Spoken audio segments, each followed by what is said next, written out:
वो इन चीज़ों से फारिग है, वो तो आपके ख्याल को भी सुनता है और वो उसमें आपकी खलूस नीयत क्या है, ठीक है। बाकी इंसान आपके ख्याल से इफ़ेक्ट उस वक्त होते हैं जैसे हसद है, ठीक, तो वो आप किसी को कुछ कहते नहीं हैं, आपके अंदर वो नेगेटिव थॉट है, उससे अगले का नुकसान कई बार हो सकता है, ठीक। लेकिन हम इसी जब तरह माँ घर बैठे दुआ कर रही है, बच्चा दुनिया के दूसरे कोने में है या बाप की निकल गई है, तो वो ख्याल है, वो भी चले जाती है। आप वाइब्रेशन का लफ्ज़ यूज़ करी जा रहे हो, वो आप क्या पूछना क्या चाह रहे हो?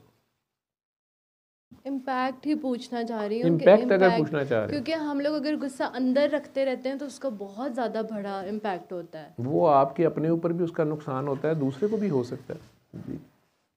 हाँ, वो आप कह भी दें तब भी उसका नुकसान है, तो आप चाहे अंदर रखें चाहे बाहर निकाल दें, तो बेहतर है उसको थूक दें, ठीक है। फ्रीक्वेंसी एज इन के आप वर्ड्स बोलते हो तो उसमें फंस जाते हो ना, जैसे आपने कुछ भी कहा तो वो, तो क्या आप ख्यालात भी सोचते हो तो उसमें फंस जाते हो? हाँ जी, ख्याल एक लेवल आ जाएगा जहाँ पे ख्याल पे पकड़ है, ठीक है। अदरवाइज आम इंसानों के लिए उनकी ख्याल की पकड़ नहीं है, ठीक है।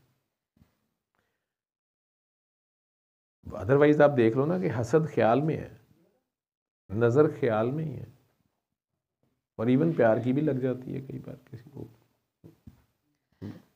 किसी का एक क्वेश्चन था कि दिल की पहली कैसे पता चले कि दिल की पहली या जहन की पहली है?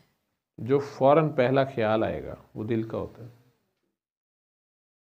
मैंने इसका जवाब शुरू में भी दिया था, आज किसी ने पूछा था। तो अगर आपकी पहली प्रेफरेंस अल्लाह है और आपको अपनी ज़िंदगी के हर स्टेप पे बस एक वक्त है, एक आपका कंसर्न है, आपको एक टेंशन रहती है कि मेरा अल्लाह नाराज़ तो नहीं होगा, मेरे अल्लाह की क्या मर्ज़ी है, मेरा अल्लाह की मर्ज़ी के मुताबिक है, मैं अल्लाह की हद तो नहीं तोड़ रही है तोड़ रहा। अगर आपका ये कंसर्न रहता है हर स्टेप के ऊपर, ज़िंदगी के किसी भी फ़ैसले के ऊपर, ज़िंदगी के किसी भी काम के ऊपर, चाहे वो खेल तमाशा है, चाहे शॉपिंग है, चाहे घर वालों से डीलिंग है, बाहर वालों से डीलिंग है, ऑफिस में कोलीग से डीलिंग है या कस्टमर से डीलिंग है, अगर आपका प्राइम कंसर्न अल्लाह है, ठीक है, आप ऑटो पे चल के देख लो, जो आता जाए